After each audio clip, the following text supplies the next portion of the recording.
Comenzamos con una historia de dos mujeres.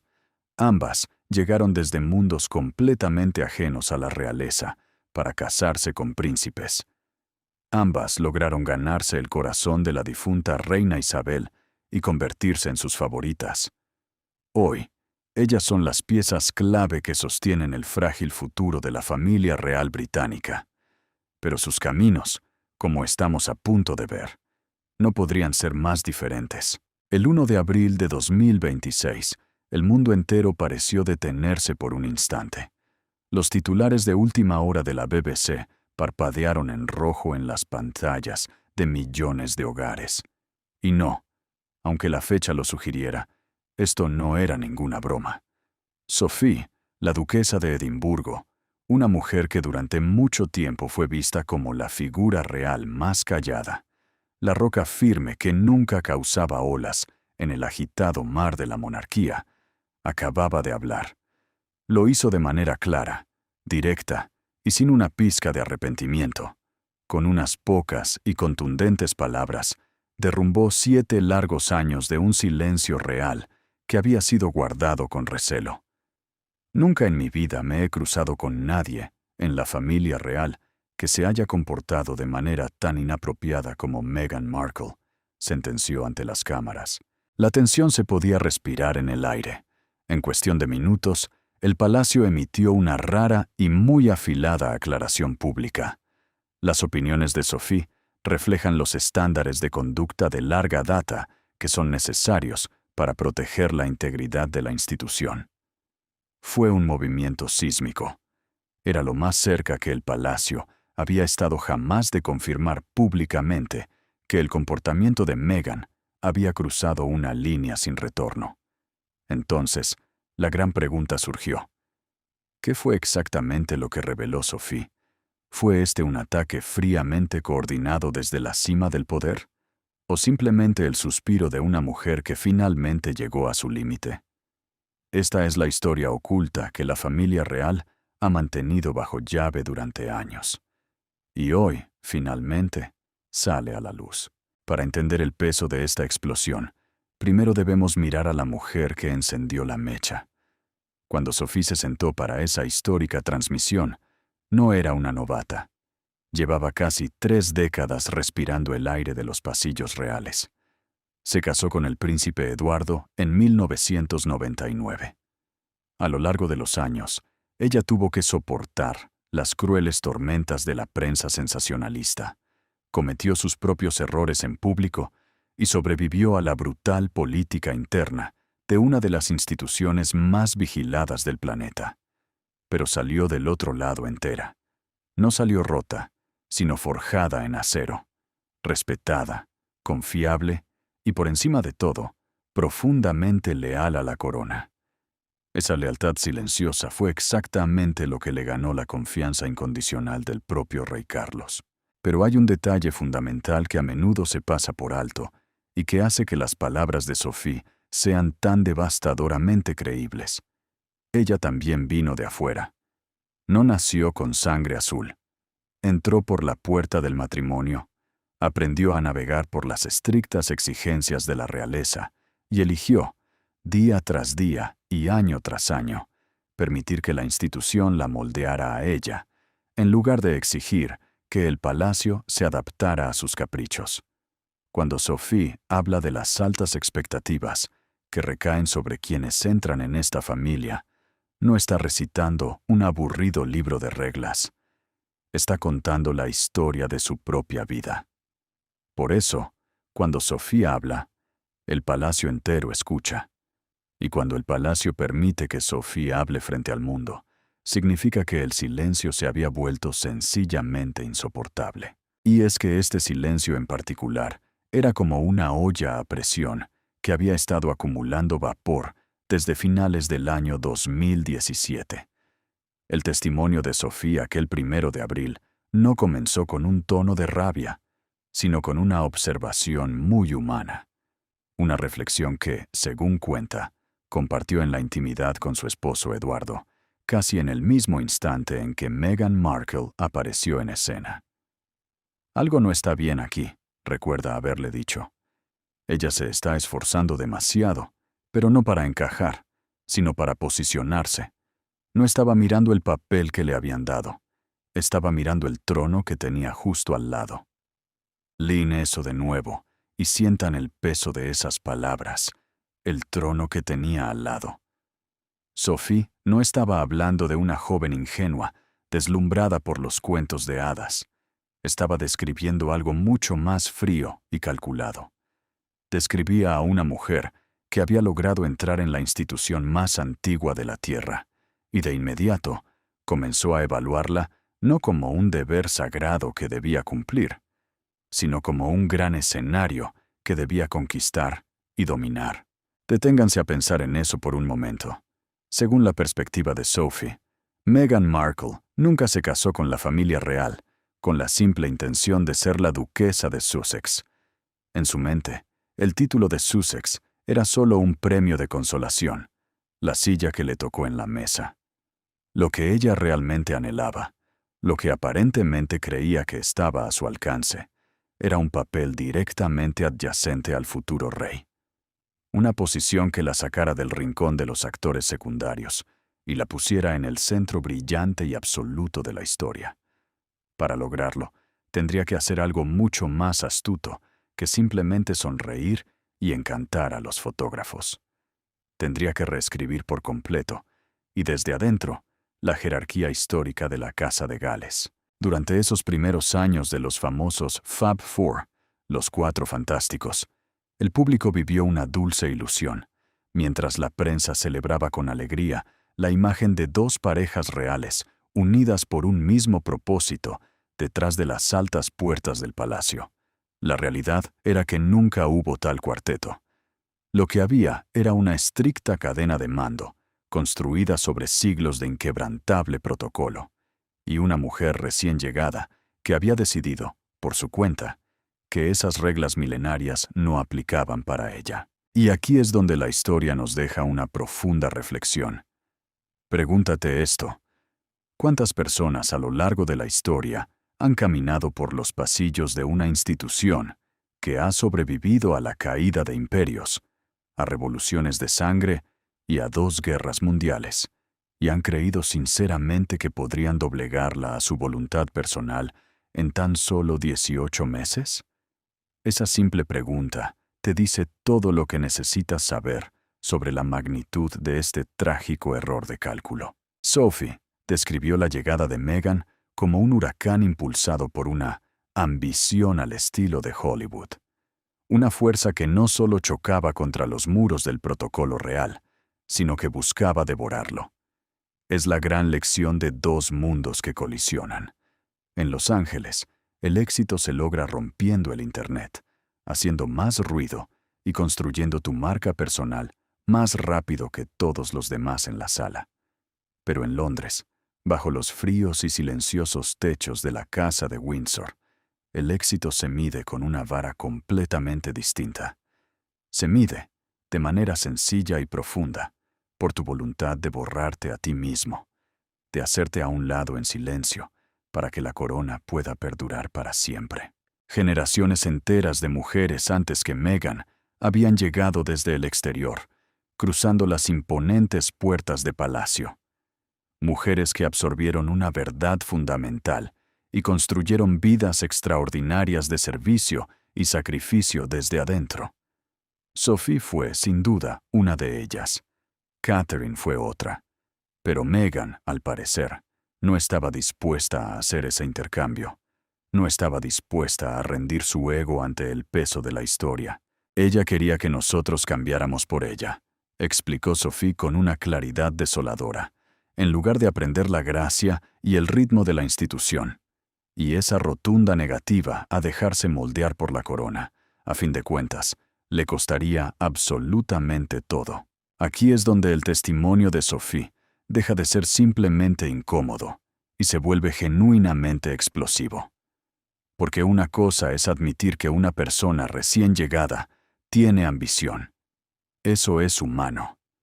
Pero es otra cosa muy distinta y mucho más peligrosa: afirmar que esa ambición tenía un objetivo con nombre y apellido. Y según Sophie, lo tenía. Su nombre era William. Antes de sacar conclusiones precipitadas, debemos ser extremadamente precisos sobre lo que Sophie dijo y lo que no dijo. Ella no habló de un romance clandestino. No insinuó, en ningún momento, que Meghan y William tuvieran una aventura amorosa en secreto. Lo que describió fue algo mucho más sutil y quizás más insidioso. Un patrón de comportamiento físico y social fríamente calculado. Una estrategia diseñada para fabricar proximidad, para crear ante las cámaras una narrativa visual de intimidad con el futuro rey. Era una campaña lenta, constante y deliberada para insertarse en su órbita, borrando con cada paso todas las líneas rojas que la institución había trazado durante siglos. Esta estrategia no se hizo esperar. Comenzó casi en el mismo instante en que Meghan entró en escena. Sophie le reveló al entrevistador que ya en la Navidad de Sandringham de 2017, antes de la boda de cuento de hadas, antes de que Meghan tuviera un título oficial, el personal de Palacio comenzó a documentar lo que ellos llamaron discretamente anomalías. Anomalías en el comportamiento físico de Meghan alrededor de William. Mientras el mundo entero caía rendido ante su calidez y su frescura estadounidense, los equipos de seguridad y protocolo observaban algo completamente distinto. Una mujer que violaba de manera sistemática los códigos físicos que todos dentro de esa institución comprenden y respetan, estén escritos o no. Los incidentes que Sophie enumeró no eran simples descuidos, formaban un patrón innegable.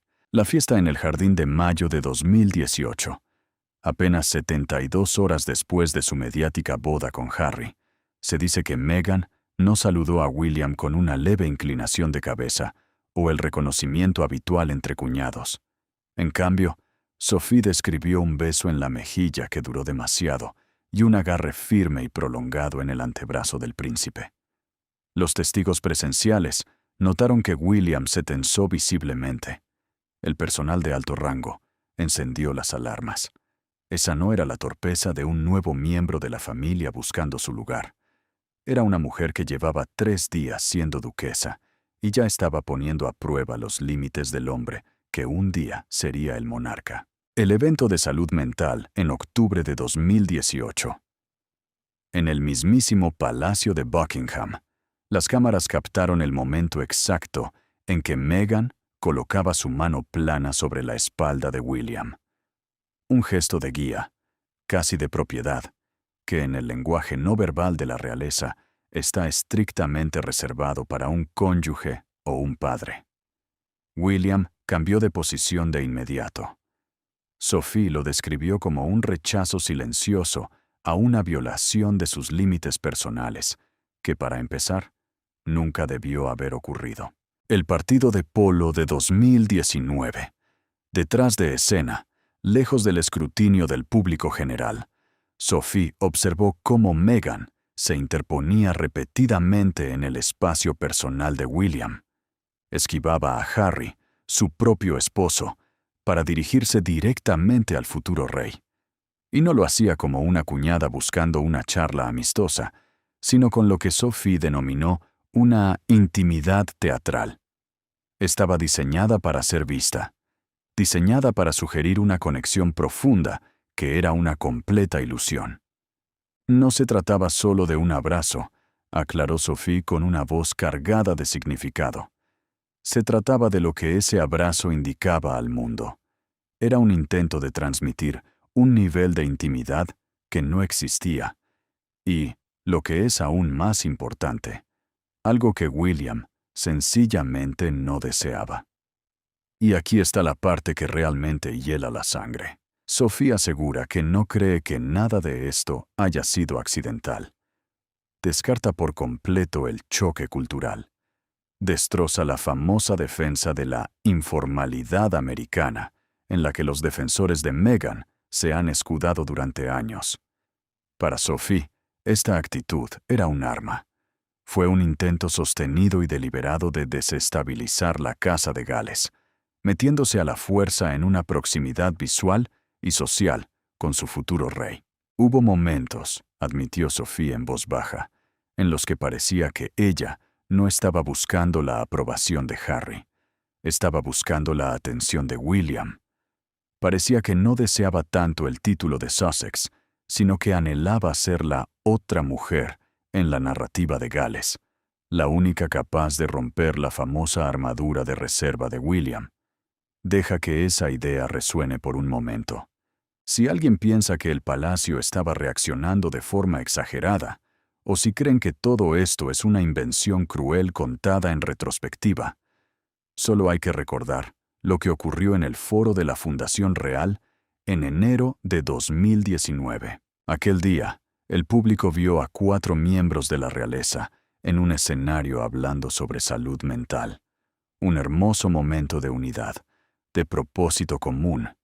Los Fab Four, en su máximo esplendor. Pero lo que Sophie describió que ocurrió detrás del telón fue una historia aterradora. Según la duquesa, Meghan se negó rotundamente a seguir la disposición de los asientos que había sido acordada, explicada y confirmada con antelación. Exigió, contra todo protocolo, una posición que la ubicara directamente al lado de William, ignorando el emparejamiento tradicional de las parejas. Durante el evento, supuestamente ignoró las notas que le habían preparado y habló por encima de Catherine, asegurándose de que su voz fuera el titular dominante en todos los medios al día siguiente. La tensión después de que se apagaron los focos fue tan severa, tan cortante y abrumadora, que dejó a Catherine, una mujer conocida por su inquebrantable compostura, completamente deshecha en lágrimas. Aquellas lágrimas derramadas por Catherine en los pasillos no fueron el resultado de un simple malentendido sobre quién daría un discurso. Según las contundentes palabras de Sophie, aquello fue, en toda regla, una declaración de guerra contra la jerarquía misma. Meghan creía ciegamente que su estatus de celebridad global le otorgaba un pase directo para sentarse en la misma mesa y en absoluta igualdad de condiciones con el futuro rey y la futura reina de Inglaterra. Se negaba por completo a aceptar una verdad tan antigua y dura como las piedras del palacio. En esta familia, el deber y el lugar que ocupas los dictan el nacimiento y una vida de servicio, no la fama pasajera ni el número de seguidores en Instagram. Y mientras ella intentaba reescribir las reglas, el palacio tomaba nota. Por primera vez en la larga historia de este interminable drama real, un miembro de alto rango ha confirmado ante el mundo la existencia del famoso expediente interno de recursos humanos, una investigación iniciada en el tenso mes de marzo de 2021. Quizás recuerden los titulares de aquella época. Hubo acusaciones de acoso laboral, quejas de los empleados y una investigación que el Palacio reconoció en voz baja justo antes de que la explosiva entrevista de Meghan y Harry con Oprah Winfrey ahogara la historia por completo. Pero lo que Sophie ha revelado ahora cambia todo el panorama. Ese archivo interno iba mucho más allá de las acusaciones de acoso. Era un registro detallado y minucioso, un diario de vida de violaciones al protocolo, de límites cruzados y de un patrón de comportamiento documentado a lo largo de los años. Según la duquesa de Edimburgo, este expediente incluía mensajes de texto informales enviados a altas horas de la noche a miembros de la realeza y la costumbre de saltarse los canales oficiales para ejercer influencia personal. Peor aún, detallaba cómo Meghan ignoraba repetidamente el espacio personal de la difunta reina Isabel y del entonces príncipe Carlos, forzándolos a lo que Sophie describió como interacciones basadas en abrazos performativos. Gestos teatrales que hacían sentir profundamente incómodos a quienes la rodeaban. Pero la ofensa más grave, la que rompió el cristal, fue utilizar conversaciones familiares privadas como combustible para alimentar a los medios estadounidenses. Estaba tejiendo a la perfección la narrativa de una mujer estadounidense, cálida y abierta, que estaba siendo asfixiada por una familia británica fría, arcaica y sin corazón. Ella nunca intentó pertenecer a la familia, recordó Sophie con una mezcla de tristeza y firmeza. Intentaba posicionarse como la figura disruptiva. Quería ser la estrella absoluta. Y si no podía ser la reina, entonces se convertiría en la persona que le haría la vida imposible a la reina. Esa última frase es, quizás, la revelación más grande de todas, porque nos cuenta una verdad sobre la salida de los duques de Sussex que la narrativa pública nunca logró capturar del todo. Según la perspectiva de Palacio, esta no era la historia de una pareja que fue expulsada por el racismo y la crueldad, empujada al borde del abismo por una institución helada. Fue, a los ojos de Sophie, una retirada estratégica. Fue el movimiento final de una mujer que se dio cuenta de que su campaña para alterar la jerarquía real había fracasado. William era un objeto inamovible. La institución jamás se iba a doblegar. Por lo tanto, el único camino que le quedaba era quemarlo todo al salir por la puerta. La entrevista con Oprah no fue un grito desesperado de ayuda. Según Sophie, fue un lanzamiento comercial. Fue una ruptura definitiva con la discreción y una emboscada fríamente calculada, sentenció sin rodeos. Para demostrar que el palacio no fue un muro de hielo desde el principio, Sophie confirmó que ella misma se acercó a Meghan en más de una ocasión. Le ofreció ser su mentora. Le tendió una mano sincera, de una mujer que llegó de fuera a otra. Sophie había caminado por ese mismo sendero de espinas. Sabía perfectamente lo que era llegar a una institución que no cede, sentir el peso asfixiante de protocolos que parecen diseñados para empequeñecerte en lugar de protegerte. Quería ofrecerle esa comprensión, ese abrazo genuino de quien ha sobrevivido a la tormenta. Pero Meghan la rechazó en cada oportunidad. Su respuesta, tal como la recuerda Sophie, fue escalofriante por su extrema simplicidad. Tengo a Harry. Es todo lo que necesito. La interpretación que hace Sophie de esas palabras cala hasta los huesos. Meghan no quería una guía. No buscaba una mentora. Quería el monopolio absoluto sobre la lealtad de Harry. Necesitaba que él estuviera aislado, completamente cortado de sus raíces familiares, dependiendo únicamente de la versión de la realidad que ella le pintaba. Así, cuando llegara el momento de convertir el dolor de Harry en un arma para el consumo del público, no quedaría nadie a su lado que pudiera rescatarlo del borde del precipicio. Si alguna vez te has preguntado cómo un hombre que creció dentro de una de las relaciones de hermandad más emocionalmente complejas y unidas de la historia moderna, terminó alejado de su hermano durante años, el testimonio de Sophie nos ofrece la imagen más clara, pero también la más dolorosa de digerir. Entre 2019 y principios de 2020, Sophie describe un proceso lento, oscuro y metódico para cortar uno a uno los lazos de Harry con su antiguo mundo. Sus líneas directas de comunicación con la oficina de William fueron cerradas silenciosamente. Cuando el hermano mayor pedía reuniones informales, las respuestas eran cada vez más evasivas, siempre con una misma excusa. Meghan dice que estamos ocupados. Meghan siente que necesitamos espacio. Fue un bloqueo psicológico absoluto, explicó Sophie. Ella se posicionó como la única alma en el universo que realmente lo comprendía, mientras convertía al resto de la familia, a las personas que lo habían cuidado y amado durante 30 años, en los villanos de su historia. Quería que él creyera que el mundo entero estaba en su contra, para que no tuviera más opción que seguirla a ciegas. En el momento más conmovedor de su testimonio, Sophie habló sobre las vulnerabilidades de Harry con un tono de voz lleno de cuidado, dejando claro que, a pesar de todo, todavía siente un profundo cariño por el hombre que él solía ser. Reconoció el inmenso dolor por la trágica pérdida de su madre, la princesa Diana, el trauma profundo que marcó su infancia, y la pesada y solitaria carga de ser el repuesto en una institución que, al final del día, solo necesita verdaderamente al heredero. Esas eran heridas reales, y cualquiera que haya seguido la vida de Harry lo sabe. Pero la tragedia final, lo que sugiere el desgarrador testimonio de Sophie, es que en lugar de ayudarle a sanar esas heridas y encontrar la paz, se utilizaron como herramientas de manipulación. Se usaron para profundizar su resentimiento, para afilar su dolor y para garantizar que la familia con la que había crecido le pareciera una amenaza inminente, en lugar del refugio seguro que siempre debió ser.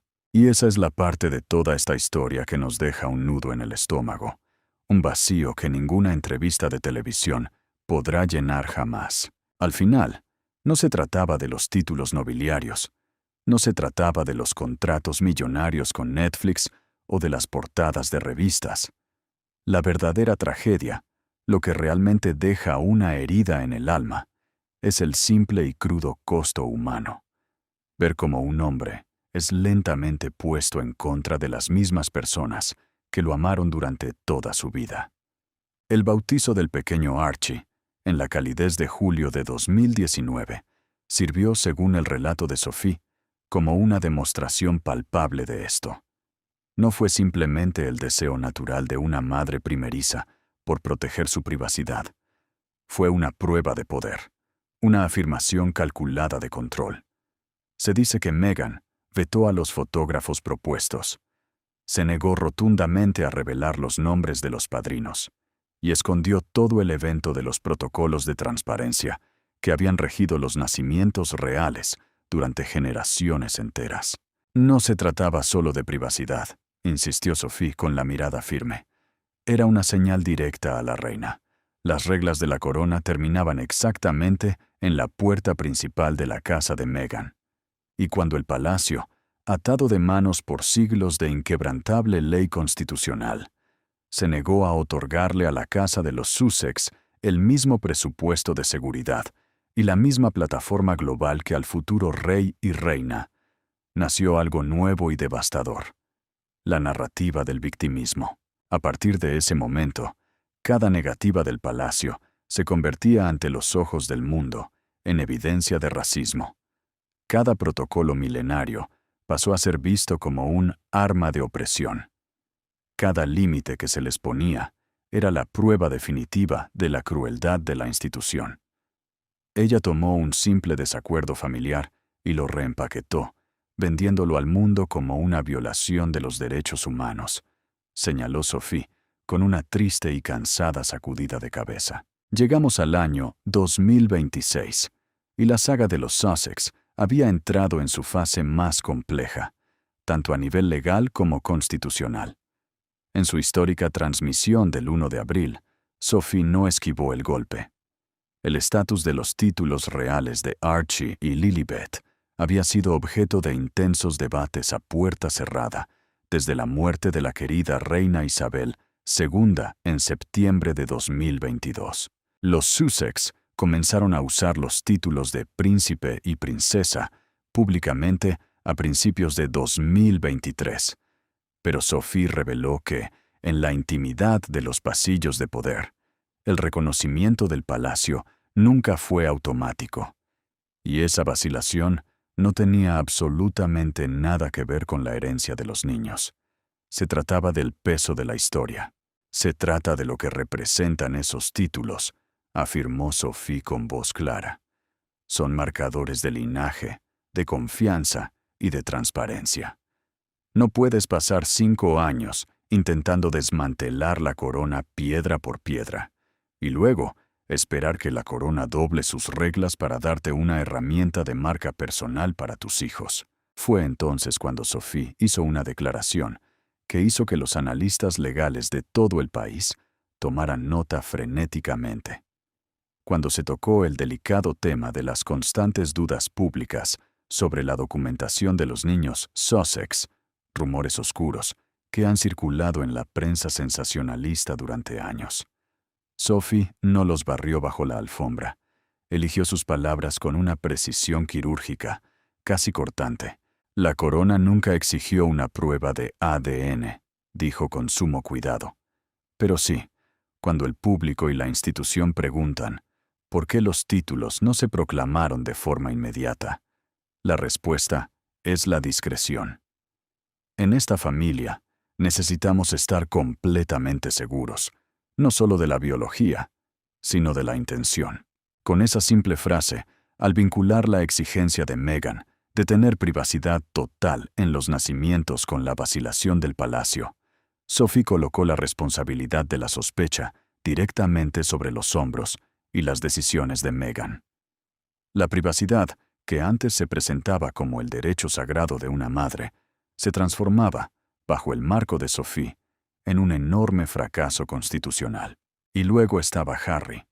Sus interminables batallas legales con el Ministerio del Interior para exigir protección policial armada y su exigencia de pagar por acceso privado a oficiales financiados con fondos públicos provocaron algunas de las palabras más afiladas de la duquesa. Exigir protección armada del Estado, mientras repudias los deberes que la justifican, no es solo una falta de tacto, sentenció Sophie. Es peligroso. Harry quiere sostener el escudo de la monarquía sin tener que cargar con la pesada espada de sus responsabilidades. La comparación tácita con el príncipe Andrés era deliberada y punzante. Si no eres un miembro activo de la realeza que trabaja para el pueblo, no recibes la protección del Estado. No hay excepciones, ni siquiera para los miembros especiales de la familia.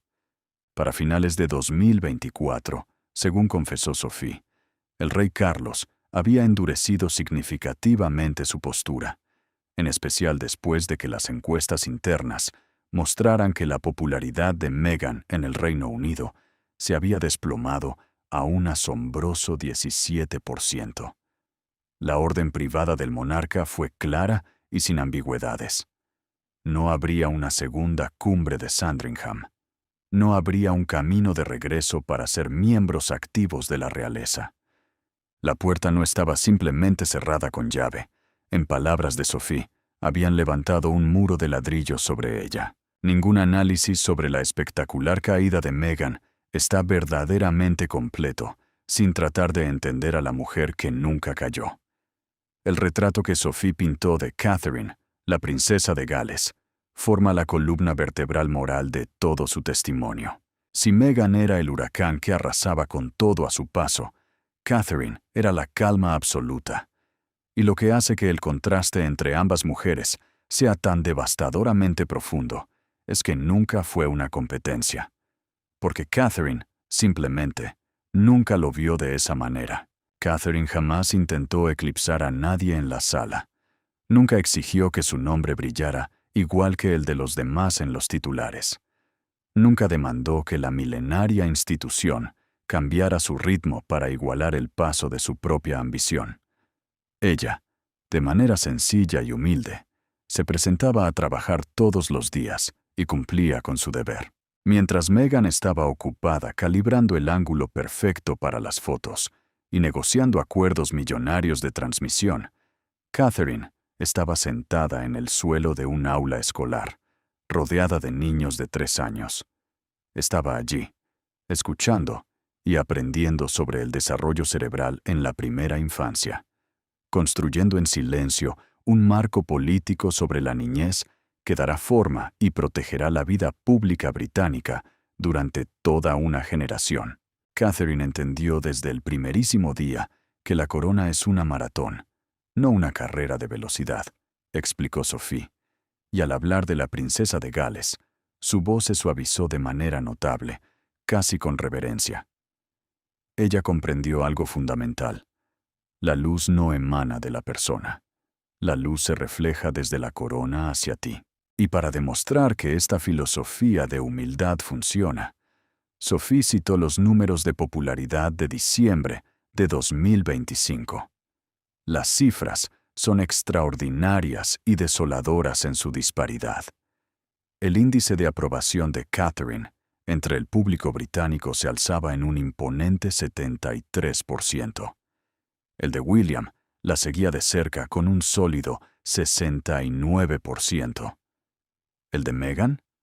Se había desplomado a un amargo 17%. Estamos hablando de 3 miembros de la misma familia extendida, viviendo en la misma época, navegando por las mismas aguas turbulentas de la misma institución milenaria. Sin embargo, tuvieron 3 destinos completamente distintos. Y los números, fríos y exactos, no mienten. El concierto Juntos en Navidad, Together at Christmas, contó la historia definitiva. Según los informes, el equipo de Meghan en la soleada California maniobró de manera agresiva para competir directamente con este evento solidario, programando su especial navideño de Netflix exactamente en la misma franja horaria. Fue un duelo por la atención del mundo. ¿El resultado? Catherine atrajo a 8,4 millones de espectadores frente a sus pantallas. El especial de Meghan, por otro lado, ni siquiera logró colarse entre los 10 programas más vistos del Reino Unido. Era el mismo manual de estrategias que hemos visto durante años, comentó Sophie con un dejo de cansancio. La entrevista con Oprah mientras el príncipe Felipe estaba gravemente enfermo en el hospital. El lanzamiento del tráiler de Netflix justo durante la premiación ambiental Earthshot de William. Y ahora, intentar eclipsar un servicio de villancicos navideños. Todo esto demuestra una profunda y fundamental falta de gracia. Sophie fue tajante. No puedes simplemente embotellar el resplandor real, empaquetarlo y venderlo como mercancía, mientras al mismo tiempo intentas destruir públicamente a las personas que realmente se quedan en las trincheras haciendo el trabajo duro. Resultó que el público, sabio y observador, supo notar la diferencia. El trabajo incansable de Catherine sobre el desarrollo en la primera infancia, su apoyo a la salud mental, su campaña para dar forma a la sociedad. Nada de eso era una actuación. Nada de eso necesitaba el brillo de una cámara de Netflix o un lucrativo contrato de streaming para tener sentido y valor. Simplemente era real. Y el pueblo británico, que ha desarrollado un radar finamente calibrado para detectar la autenticidad tras siglos de observar a la realeza, lo supo al instante. El pueblo eligió a la mujer que se seca sus propias lágrimas en privado y sirve a los demás en público, dijo Sophie en voz baja. Por encima de la mujer que se seca las lágrimas solo cuando la cámara de Netflix está grabando. A medida que la histórica transmisión de aquel 1 de abril entraba en su hora final, Sophie apartó la vista del pasado y miró hacia el futuro. Habló de una monarquía que, tras sobrevivir a la violenta tormenta de los Sussex, había emergido más ágil, más aguda y mucho más consciente de sí misma. El drama constante, la pelea por los títulos, la entrevista con Oprah, la serie documental, las batallas legales y la guerra sucia en los tabloides. Todo había sido profundamente doloroso. Pero, en la visión de Sophie, también había servido como una fuerza purificadora. Toda esa crisis había arrancado de cuajo los adornos superficiales y había obligado a la milenaria institución a volver a comprometerse con su propósito más esencial. Hemos tenido nuestra era de corrección, afirmó Sophie con una firmeza inquebrantable. Ahora sabemos exactamente quiénes somos. Somos los custodios de la historia del pueblo británico. No estamos aquí para recibir me gusta en las redes sociales. Estamos aquí para que el pueblo pueda confiar en nosotros en tiempos de crisis. Para finales de 2025, el imperio de los Sussex había chocado contra un muro de concreto. Spotify y Netflix habrían reducido drásticamente sus contratos con la pareja, y la Fundación Archewell había visto una caída del 40% en sus donaciones. La marca Sussex se estaba quedando sin aire. La operación comercial, construida sobre los escombros y el escándalo de la Casa de Windsor, había resultado necesitar desesperadamente la única cosa que había rechazado con desdén: la credibilidad y el peso de la propia corona. No puedes venderle a una audiencia estadounidense la ilusión de pertenecer a la realeza, mientras simultáneamente le dices a esa misma audiencia que la familia real es una institución racista, fría y disfuncional. La contradicción, inevitablemente, termina colapsando bajo su propio peso. No puedes abandonar a una familia, llamarla tóxica, y luego intentar vender una marca de estilo de vida basada en el resplandor real, observó Sophie con agudeza. El mundo, tarde o temprano, ve la hipocresía. Sophie también abordó la decisión del palacio de mantenerse en un silencio sepulcral durante el incesante bombardeo que supuso el libro de memorias Spare, en la sombra, la serie documental y los intentos de registrar marcas comerciales bajo el aura real. Reveló al mundo que ese silencio no era debilidad, ni miedo, ni parálisis.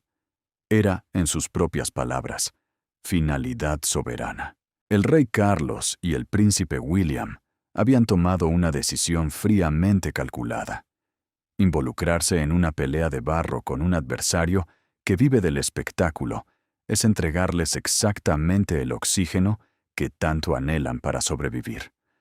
Al elegir simplemente seguir adelante con sus vidas, al enfocarse en los conciertos de Navidad, en los deberes de Estado de 2025 y en la monarquía enfocada que ahora toma forma bajo el liderazgo de William y Catherine, el palacio había logrado evaporar la narrativa de los Sussex sin necesidad de disparar un solo tiro. Y entonces, la duquesa de Edimburgo entregó su veredicto final sobre la mujer que durante 7 años se había plantado en el centro de la crisis real más trascendental desde la abdicación de Eduardo VIII.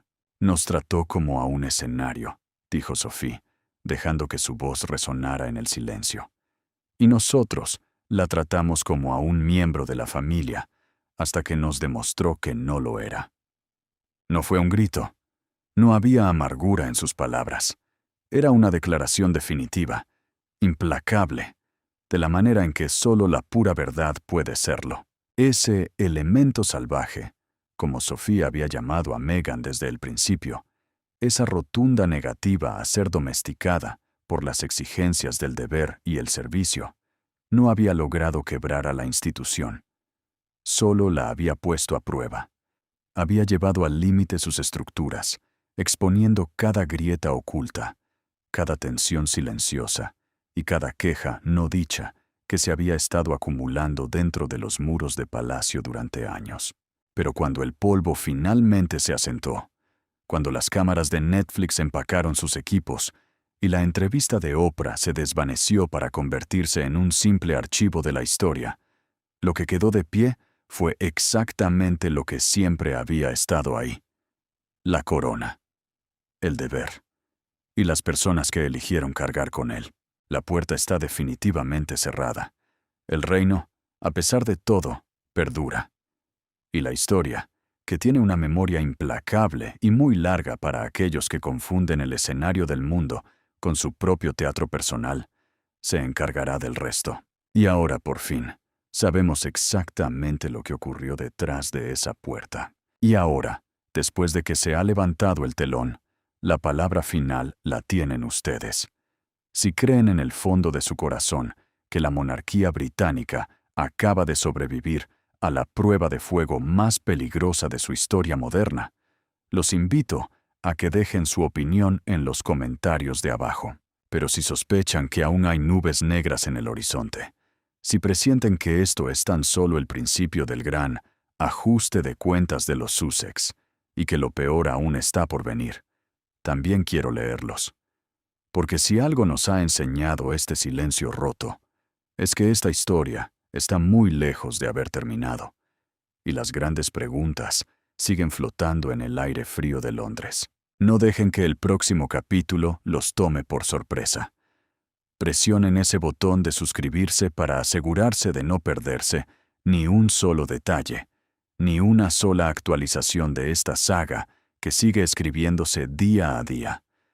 Dejen un me gusta en este video, si el valiente testimonio de Sophie ha cambiado para siempre la forma en que entienden este oscuro e histórico capítulo de la realeza. Y por favor, compartan este mensaje. Compártanlo porque las personas en su vida, aquellas que han seguido de cerca este drama a través de los años, merecen por fin armar el rompecabezas y escuchar la historia completa, sin filtros y sin ilusiones. Gracias por acompañarnos en este viaje hacia la verdad. Nos vemos en la próxima entrega. La próxima entrega. La próxima entrega. La próxima entrega.